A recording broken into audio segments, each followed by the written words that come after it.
성도들에게 중요한 것이 두 가지가 있습니다. 하나는 소명입니다. 하나님의 부르심. 하나님이 나를 불러주셨다는 이 소명이 늘 필요합니다. 그리고 하나님이 보내주시는 것이죠. 이 사명입니다. 하나님께서 사명을 맡기시고 우리 성도된 한 사람 한 사람을 이 땅에 보내주신다는 거예요. 그래서 우리가 믿음으로 살아가면서 늘 소명과 이 사명을 늘 기억하고 확인해야 합니다. 하나님께서 나를 불러주셨다. 또 하나님께서 나에게 이와 같은 일들을 맡기셨다. 소명과 사명을 다하는 성도의 삶이 될 때에 아름다운 성도의 삶이 되는 것입니다. 오늘 본문에 보면은 하나님께서 이스라엘 초대 왕으로서 사울을 세우는 장면이 나옵니다.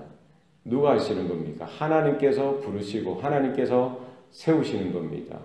연약하고 부족한 자, 별 볼 일 없는 인생도 하나님께서 찾으시고 또 마침내는 하나님의 사람으로 세우셔서 하나님이 사용하신다는 것이죠. 오늘 선지자 사무엘을 보내셔서 사울을 찾게 하시고 찾아내서 그에게 기름을 붓도록 하십니다. 이스라엘의 왕이 될 것에 대해서 말씀해 주시고요. 또 그에게 기름을 부어주시는 것이죠. 이렇게 기름을 붓는다는 것, 구약에 보면은 제사장에게 기름을 부었고요. 또 선지자에게 기름 부었습니다. 이것은 무엇입니까? 하나님의 것이라는 거예요. 하나님의 제사장, 하나님의 선지자로서 하나님의 일들을 하도록 하나님께서 세우신다는 겁니다. 이스라엘의 요구가 있었지만 결국 하나님께서 또 왕도 또한 하나님께서 불러서 세우셨다는 겁니다.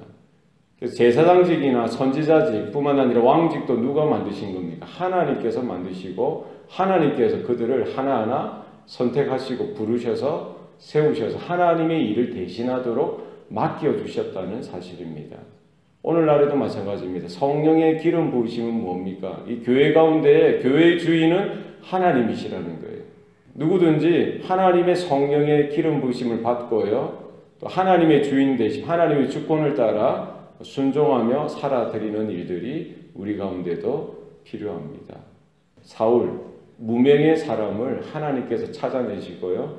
하나님께서 기름 부으셔서 세우셨다.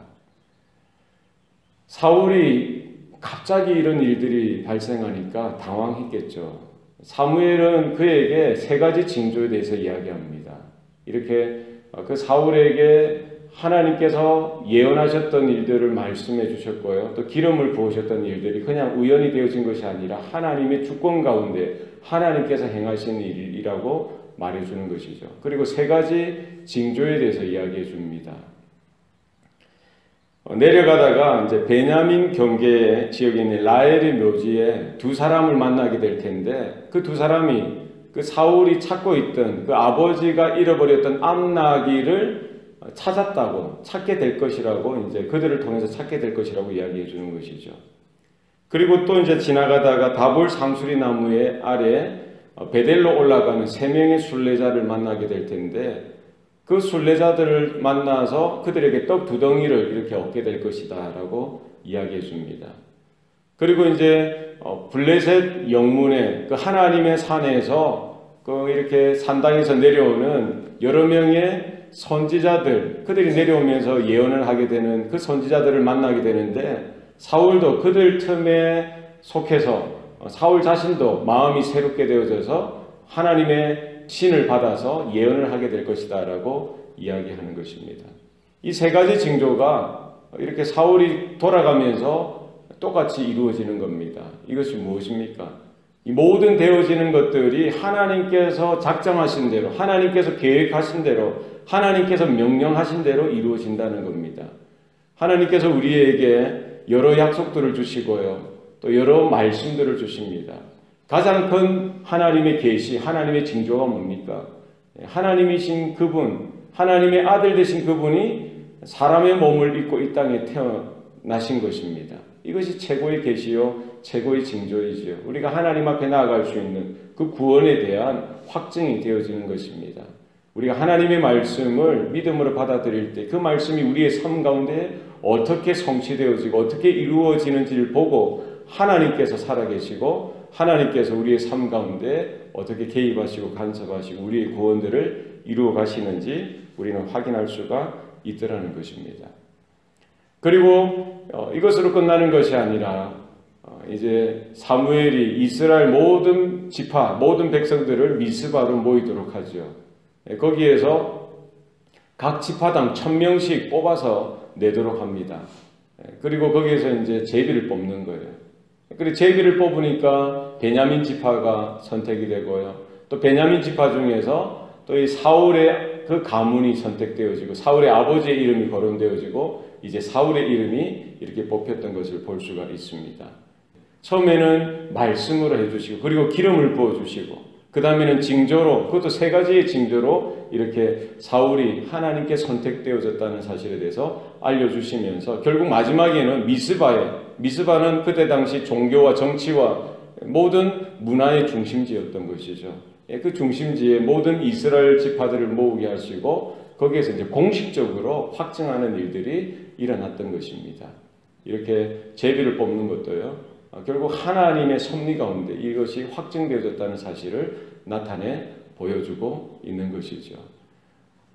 그렇게 이렇게 정치의 중심에 갑자기 드러나게 된 사울이 부끄러워서 행구에 숨었던 것입니다.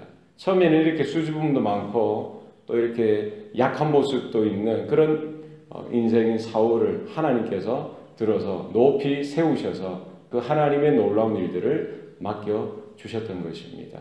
하나님께서는 높은 자를 낮추시기도 하시고요. 또 낮은 자를 또 이렇게 세상의 권력자들 그 이상으로 높이시기도 하시다는 것입니다. 하나님께서는 인생을 음부 아래로 내리시기도 하시고 음부에 있는 자들을 천상으로 높이시기도 하시는 분이십니다. 모든 우리의 살아가는 모든 삶의 모습 가운데 하나님께서 주인 되시고 하나님의 주권이 펼쳐져 있다는 사실을 우리는 믿음의 눈으로 바라볼 수 있어야 합니다.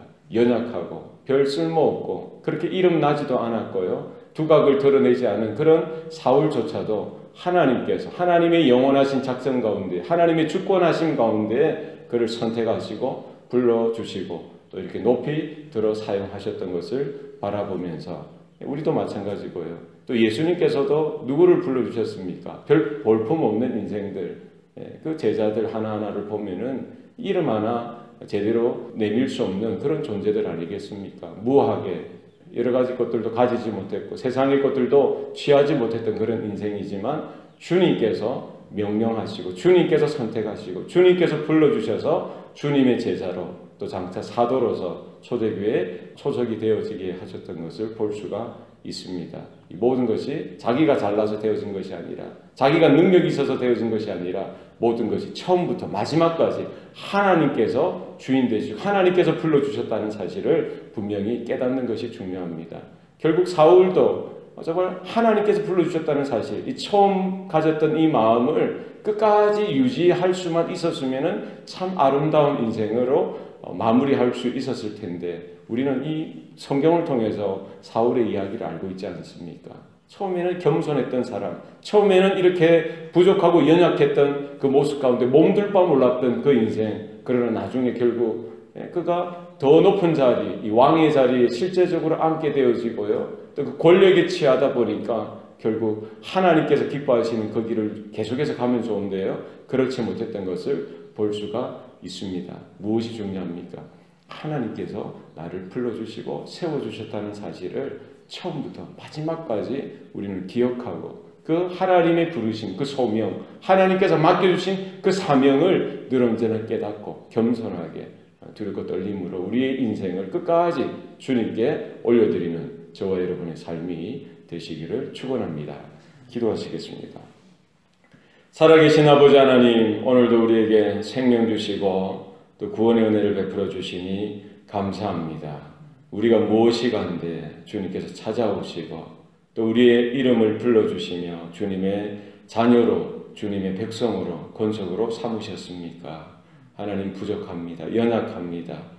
이 모든 부르심과 우리가 누리고 있는 것이 당연한 것으로 여기지 않게 하시고 늘 언제나 감사하며 감격하며 기뻐하는 믿음이 우리의 삶 가운데 분명히 나타날 수 있도록 주장하여 주시옵소서. 연약하고 부족하지만 하나님의 장중에 붙들려서 하나님의 능력을 경험하게 하시고 하나님의 영광을 경험하게 하여 주시고 하나님의 하나님 되심과 하나님의 살아계시고 역사하시는 일들을 우리의 인생과 삶을 통해서 우리 가정과 교회의 모습을 통해서 우리가 늘 확인하고 발견하고 하나님께만 영광 돌리는 복된 성도의 삶을 살아드리도록 주장하시고 역사하여 주시옵소서. 감사드리고 예수님 이름으로 기도합니다. 아멘.